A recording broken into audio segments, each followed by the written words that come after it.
Next topic ਜਿਹੜਾ ਅਸੀਂ discuss ਕਰਨ ਜਾ ਰਹੇ ਹਾਂ ਪਹਿਲੇ ਚੈਪਟਰ ਦਾ ਮਾਡਰਨ ਆਫਿਸ ਦਾ, ਉਹ ਹੈ factor affecting size of N office. ਯਾਨੀ ਉਹ ਕਿਹੜੇ ਕਿਹੜੇ ਫੈਕਟਰਸ ਨੇ ਜਿਹਦਾ ਕਰਕੇ ਆਫਿਸ ਦਾ ਸਾਈਜ਼ ਜਿਹੜਾ ਅਫੈਕਟ ਕਰਦਾ, ਯਾਨੀ ਕਿ ਆਫਿਸ ਲਾਰਜ ਹੋਏਗਾ ਜਾਂ ਸਮॉल ਹੋਏਗਾ, ਉਹ ਕਿਹੜੇ ਫੈਕਟਰਸ ਦੇ ਉੱਪਰ ਕਿਹੜੇ ਕਿਹੜੇ ਉਹ ਕਾਰਕ ਨੇ ਜਿਨ੍ਹਾਂ ਦੇ ਉੱਪਰ ਉਹ ਆਫਿਸ ਦਾ ਸਾਈਜ਼ ਜਿਹੜਾ ਡਿਪੈਂਡ ਕਰਦਾ। ਸੋ ਡਿਸਕਸ ਕਰਦੇ ਹਾਂ 1 ਬਾਏ 1। ਪਹਿਲਾ ਜਿਹੜਾ ਇਹਦੇ ਵਿੱਚ ਪੁਆਇੰਟ ਹੈ ਕਿ ਕਿਹੜੇ ਉਹ ਕਾਰਨ ਹੋ ਸਕਦੇ ਆ, ਕਿਹੜੇ ਉਹ ਫੈਕਟਰਸ ਹੋ ਸਕਦੇ ਆ, ਜਿਹਦੇ ਵਿੱਚ ਸਭ ਤੋਂ ਪਹਿਲਾ ਫੈਕਟਰ ਹੈ scale of the business. Scale of the business ਦਾ ਮਤਲਬ ਇਹ ਆ ਕਿ ਆਫਿਸ ਦਾ ਸਾਈਜ਼ ਜਿਹੜਾ ਡਿਪੈਂਡ ਕਰੇਗਾ ਬਿਜ਼ਨਸ ਦੇ ਸਕੇਲ ਦੇ ਉੱਪਰ। ਜਿੰਨਾ ਵੱਡਾ ਬਿਜ਼ਨਸ ਹੋਏਗਾ ਉਨਾ ਹੀ ਵੱਡਾ ਉਹਨਾਂ ਦਾ ਆਫਿਸ ਹੋਏਗਾ। ਕਹਿਣ ਦਾ ਮਤਲਬ ਕਿ ਜੇਕਰ ਬਿਜ਼ਨਸ ਦਾ ਸਾਈਜ਼ ਜਿਹੜਾ ਹੈ ਉਹ ਜ਼ਿਆਦਾ ਐਕਸਪੈਂਡੇਬਲ ਹੈ ਜਾਂ ਵੱਡਾ ਹੈ, ਉਨਾ ਹੀ ਉਹਨਾਂ ਦਾ ਜਿਹੜਾ ਆਫਿਸ ਹੈ ਉਹ ਲਾਰਜ ਹੋਏਗਾ। ਤੇ ਜੇ ਕੋਈ ਬਿਜ਼ਨਸ ਛੋਟਾ ਹੈ ਤਾਂ ਜ਼ਾਹਿਰ ਜੀ ਗੱਲ ਹੈ ਕਿ ਉਹਨਾਂ ਦਾ ਜਿਹੜਾ ਆਫਿਸ ਦਾ ਸਾਈਜ਼ ਹੈ ਜਿਹੜਾ ਉਹ ਵੀ ਬਿਲਕੁਲ ਛੋਟਾ ਹੋਏਗਾ। ਸੋ ਇਹ ਪਹਿਲਾ ਪੁਆਇੰਟ ਹੈ ਕਿ ਜਿੰਨਾ ਬਿਜ਼ਨਸ ਦਾ ਸਕੇਲ ਵੱਡਾ ਹੋਏਗਾ ਜਾਂ ਸਕੇਲ ਆਫ ਦਾ ਬਿਜ਼ਨਸ ਜਿਹੜਾ ਜਿੰਨਾ ਬਿਗਰ ਹੋਏਗਾ ਉਨਾ ਹੀ ਉਹਨਾਂ ਦਾ ਆਫਿਸ ਦਾ ਸਾਈਜ਼ ਜਿਹੜਾ ਬਿਗਰ ਹੋਏਗਾ। ਤੇ ਜੇ ਸਕੇਲ ਆਫ ਦਾ ਬਿਜ਼ਨਸ ਜਿਹੜਾ ਛੋਟਾ ਹੈ ਤੇ ਉਨਾ ਹੀ ਉਹਨਾਂ ਦਾ ਜਿਹੜਾ ਆਫਿਸ ਦਾ ਸਾਈਜ਼ ਜਿਹੜਾ ਉਹ ਛੋਟਾ ਹੋਏਗਾ। ਸੈਕੰਡ ਪੁਆਇੰਟ ਇਹਦੇ ਵਿੱਚ ਇਹ ਆ ਜਾਂਦਾ ਨੇਚਰ ਆਫ ਦਾ ਬਿਜ਼ਨਸ, ਕਿ ਉਹ ਬਿਜ਼ਨਸ ਕਿੱਦਾਂ ਦਾ ਹੈ। ਹੁਣ ਜੇਕਰ ਅਸੀਂ ਨੇਚਰ ਆਫ ਬਿਜ਼ਨਸ ਦੀ ਗੱਲ ਕਰਦੇ ਹਾਂ ਤਾਂ ਅਸੀਂ ਬਿਜ਼ਨਸ ਨੂੰ ਦੋ ਪਾਰਟਸ ਦੇ ਵਿੱਚ, ਦੋ ਟਾਈਪਸ ਦੇ ਵਿੱਚ ਡਿਵਾਈਡ ਕਰ ਸਕਦੇ ਹਾਂ। ਪਹਿਲਾ ਜਿਹੜੀ ਟਾਈਪ ਹੈ ਉਹ ਟ੍ਰੇਡਿੰਗ ਬਿਜ਼ਨਸ ਹੈ, ਜਿਹਦੇ ਵਿੱਚ ਸਿਰਫ ਬਾਇੰਗ ਐਂਡ ਸੈਲਿੰਗ ਦੇ ਨਾਲ ਡੀਲ ਕੀਤਾ ਜਾਂਦਾ ਹੈ, ਯਾਨੀ ਖਰੀਦਣਾ ਤੇ ਵੇਚਣਾ। ਦੂਸਰਾ ਜਿਹੜਾ ਟਾਈਪ ਹੈ ਉਹ ਹੈ ਮੈਨੂਫੈਕਚਰਿੰਗ ਬਿਜ਼ਨਸ। ਮੈਨੂਫੈਕਚਰਿੰਗ ਦੇ ਬਿਜ਼ਨਸ ਦੇ ਵਿੱਚ ਕੀ ਆ, ਇਹਦੇ ਵਿੱਚ ਪ੍ਰੋਡਕਸ਼ਨ ਜਿਹੜਾ ਫੰਕਸ਼ਨ ਹੈ ਉਹ ਵੀ ਨਾਲ ਇਨਕਲੂਡ ਹੋ ਜਾਂਦਾ, ਯਾਨੀ ਪ੍ਰੋਡਕਸ਼ਨ ਵੀ ਕਰਨੀ। ਟ੍ਰੇਡਿੰਗ ਦੇ ਵਿੱਚ ਕੀ ਹੈ, ਪ੍ਰੋਡਕਸ਼ਨ ਨਹੀਂ ਹੈ, ਸਿਰਫ ਬਾਇੰਗ ਐਂਡ ਸੈਲਿੰਗ ਹੈ। ਲੇਕਿਨ ਮੈਨੂਫੈਕਚਰਿੰਗ ਬਿਜ਼ਨਸ ਦੇ ਵਿੱਚ ਕੀ ਆ, ਪ੍ਰੋਡਕਸ਼ਨ ਦੇ ਨਾਲ ਨਾਲ ਬਾਇੰਗ ਐਂਡ ਸੈਲਿੰਗ ਵੀ ਹੈ। ਇਸ ਕਰਕੇ ਕੀ ਆ, ਜੇ ਅਸੀਂ ਟ੍ਰੇਡਿੰਗ ਬਿਜ਼ਨਸ ਦੀ ਗੱਲ ਕਰਦੇ ਹਾਂ, ਟ੍ਰੇਡਿੰਗ ਬਿਜ਼ਨਸ ਦੇ ਵਿੱਚ ਕੀ ਆ, ਲਾਰਜਰ ਆਫਿਸ ਦੀ ਲੋੜ ਪੈਂਦੀ ਆ as compare to manufacturing business ਦੇ ਵਿੱਚ, ਕਿਉਂਕਿ ਟ੍ਰੇਡਿੰਗ ਦੇ ਵਿੱਚ ਕਾਫੀ ਜ਼ਿਆਦਾ ਪੇਪਰ ਵਰਕ ਹੋਣ ਦਾ ਕਰਕੇ, ਕਿਉਂਕਿ ਟ੍ਰੇਡਿੰਗ ਦੇ ਲਈ ਕਾਫੀ ਸਾਰੀਆਂ ਰੈਸਟ੍ਰਿਕਸ਼ਨਸ ਨੇ। ਇਸ ਕਰਕੇ ਉਹ ਸਾਰੀਆਂ ਰੈਸਟ੍ਰਿਕਸ਼ਨਸ ਦਾ ਕਰਕੇ ਕੀ ਉਹਨਾਂ ਨੂੰ ਕਾਫੀ ਸਾਰਾ ਪੇਪਰ ਵਰਕ ਜਿਹੜਾ ਕਰਨਾ ਪੈਂਦਾ ਇੱਕ ਮੈਨੂਫੈਕਚਰਿੰਗ ਬਿਜ਼ਨਸ ਦੇ ਨਾਲ ਜੇ ਆਪਾਂ ਕੰਪੇਅਰ ਕਰੀਏ ਤੇ। ਇਸ ਕਰਕੇ ਟ੍ਰੇਡਿੰਗ ਬਿਜ਼ਨਸ ਦੇ ਵਿੱਚ ਕੀ ਆ, ਜ਼ਿਆਦਾ ਪੇਪਰ ਵਰਕ ਹੈ। ਇਹਦੇ ਕਰਕੇ ਉਹਨਾਂ ਦਾ ਜਿਹੜਾ ਸਾਈਜ਼ ਹੈ ਆਫਿਸ ਦਾ ਉਹ ਵੀ ਮੈਨੂਫੈਕਚਰਿੰਗ ਬਿਜ਼ਨਸ ਨਾਲੋਂ ਜਿਹੜਾ ਬਿਗਰ ਹੋਏਗਾ। ਤੀਸਰਾ ਪੁਆਇੰਟ ਅਵੇਲੇਬਿਲਿਟੀ ਆਫ ਕੈਪੀਟਲ। ਦੇਖੋ ਕੈਪੀਟਲ ਦੀ ਜਿਹੜੀ ਅਵੇਲੇਬਿਲਿਟੀ ਹੈ, ਯਾਨੀ ਕੈਪੀਟਲ ਕਿੰਨੀ ਲੱਗੇਗੀ ਬਿਜ਼ਨਸ ਦੇ ਉੱਪਰ, ਉਹ ਡਿਪੈਂਡ ਕਰਦੀ ਆ ਜਿੰਨੀ ਜ਼ਿਆਦਾ ਕੈਪੀਟਲ ਹੋਏਗੀ ਉਨਾ ਹੀ ਉਹਨਾਂ ਦਾ ਜਿਹੜਾ ਆਫਿਸ ਦਾ ਸਾਈਜ਼ ਹੈ ਜਿਹੜਾ ਉਹ ਜ਼ਿਆਦਾ ਬਿਗਰ ਹੋਏਗਾ। As the larger size of the office require ਆ ਹਿਊਜ ਇਨਵੈਸਟਮੈਂਟ, ਕਿਉਂਕਿ ਲਾਰਜਰ ਸਾਈਜ਼ ਆਫ ਆਫਿਸ ਜਿਹੜਾ ਉਹਦੇ ਲਈ ਬਹੁਤ ਸਾਰੀ ਇਨਵੈਸਟਮੈਂਟ ਚਾਹੀਦੀ ਹੈ। ਸੋ ਜਿੰਨੀ ਜ਼ਿਆਦਾ ਇਨਵੈਸਟਮੈਂਟ ਹੋਏਗੀ ਉਨਾ ਹੀ ਉਹਨਾਂ ਦਾ ਜਿਹੜਾ ਆਫਿਸ ਦਾ ਸਾਈਜ਼ ਜਿਹੜਾ ਉਹ ਜ਼ਿਆਦਾ ਬਿਗਰ ਹੋਏਗਾ। ਜੇ ਇਨਵੈਸਟਮੈਂਟ ਘੱਟ ਹੈ, ਕੈਪੀਟਲ ਘੱਟ ਹੈ, ਤਾਂ ਜ਼ਾਹਿਰ ਜੀ ਗੱਲ ਹੈ ਕਿ ਉਹਨਾਂ ਦਾ ਆਫਿਸ ਦਾ ਸਾਈਜ਼ ਜਿਹੜਾ ਉਹ ਵੀ ਘੱਟ ਹੋਏਗਾ।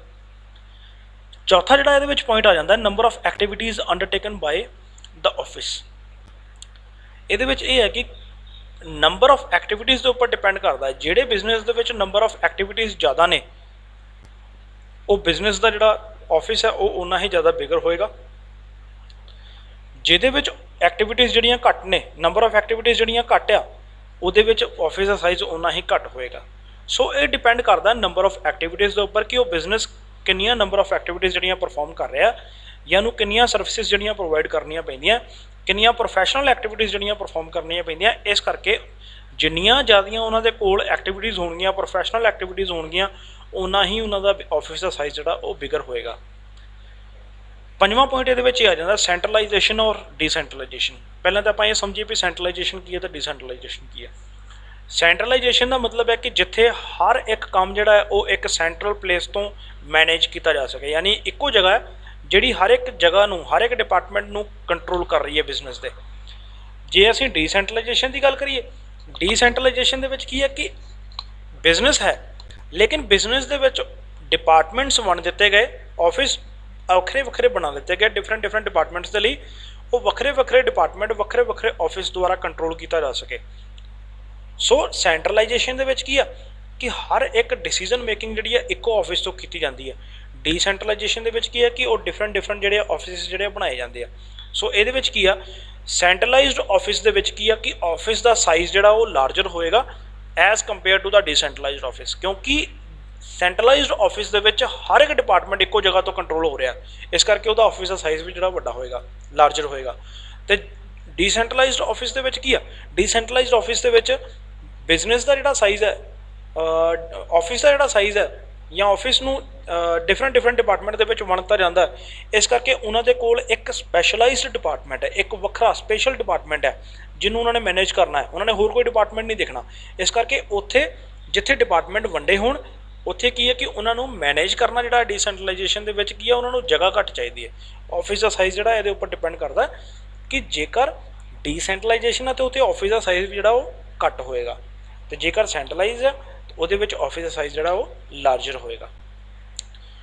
6th ਪੁਆਇੰਟ ਇਹਦੇ ਵਿੱਚ ਇਹ ਆ ਜਾਂਦਾ ਨੰਬਰ ਆਫ ਵਿਜ਼ਿਟਰਸ, ਕਿ ਆਫਿਸ ਦੇ ਵਿੱਚ ਜਿੰਨੇ ਜ਼ਿਆਦਾ ਵਿਜ਼ਿਟਰਸ ਆਉਣਗੇ, ਕਿਉਂਕਿ ਅੱਜ ਕੱਲ੍ਹ ਕੀ ਹੈ ਬਿਜ਼ਨਸ ਜਿਹੜਾ ਚੱਲਦਾ ਹੈ ਉਹ ਲਿੰਕ ਦੇ ਨਾਲ ਚੱਲਦਾ ਹੈ, ਵਿਜ਼ਿਟਰਸ ਦੇ ਨਾਲ ਚੱਲਦਾ ਹੈ, ਕਿਉਂਕਿ ਕਾਫੀ ਸਾਰੇ ਲਿੰਕ ਜਿਹੜੇ ਆ ਮੇਨਟੇਨ ਕਰਨੇ ਪੈਂਦੇ ਆ ਇੱਕ ਬਿਜ਼ਨਸ ਨੂੰ। ਸੋ ਜਿਨ੍ਹਾਂ ਦੇ ਕੋਲ ਜਿੰਨੇ ਜ਼ਿਆਦਾ ਵਿਜ਼ਿਟਰਸ ਹੋਣਗੇ ਉਹਨਾਂ ਦਾ ਆਫਿਸ ਦਾ ਸਾਈਜ਼ ਜਿਹੜਾ ਉਹ ਉਨਾ ਹੀ ਲਾਰਜ ਹੋਊਗਾ, ਕਿਉਂਕਿ ਕਾਫੀ ਸਾਰੀਆਂ ਆਫਿਸ ਨੂੰ ਇੱਕ ਮੀਟਿੰਗ ਪਲੇਸ ਵਾਂਗੂ ਵੀ ਵੇਖਿਆ ਜਾਂਦਾ, ਜਿੱਥੇ ਕਸਟਮਰ ਅਤੇ ਆਫਿਸ ਦੇ ਲੋਕ ਜਿਹੜੇ ਆ ਇੱਕ ਦੂਸਰੇ ਨੂੰ ਮਿਲਦੇ ਆ, ਡੀਲ ਕਰਦੇ ਆ, ਇੱਕ ਦੂਸਰੇ ਦੇ ਨਾਲ ਲਿੰਕ ਬਣਾਉਂਦੇ ਆ। ਸੋ ਜਿੱਥੇ ਨੰਬਰ ਆਫ ਵਿਜ਼ਿਟਰਸ ਜ਼ਿਆਦਾ ਹੋਣਗੇ ਉੱਥੇ ਆਫਿਸ ਦਾ ਸਾਈਜ਼ ਜਿਹੜਾ ਉਨਾ ਹੀ ਲਾਰਜ ਹੋਊਗਾ, ਜਿੱਥੇ ਵਿਜ਼ਿਟਰਸ ਘੱਟ ਹੋਣਗੇ ਉੱਥੇ ਆਫਿਸ ਦਾ ਸਾਈਜ਼ ਜਿਹੜਾ ਉਨਾ ਹੀ ਛੋਟਾ ਹੋਏਗਾ। 7ਵਾਂ ਪੁਆਇੰਟ ਇਹਦੇ ਵਿੱਚ ਇਹ ਆ ਜਾਂਦਾ application of scientific management. FW tailor ਬਾਰੇ ਅਸੀਂ ਪੜ੍ਹ ਚੁੱਕੇ ਹਾਂ ਵੀ FW ਟੇਲਰ ਨੂੰ ਫਾਦਰ ਆਫ ਸਾਇੰਟੀਫਿਕ ਮੈਨੇਜਮੈਂਟ ਵੀ ਕਿਹਾ ਜਾਂਦਾ ਹੈ।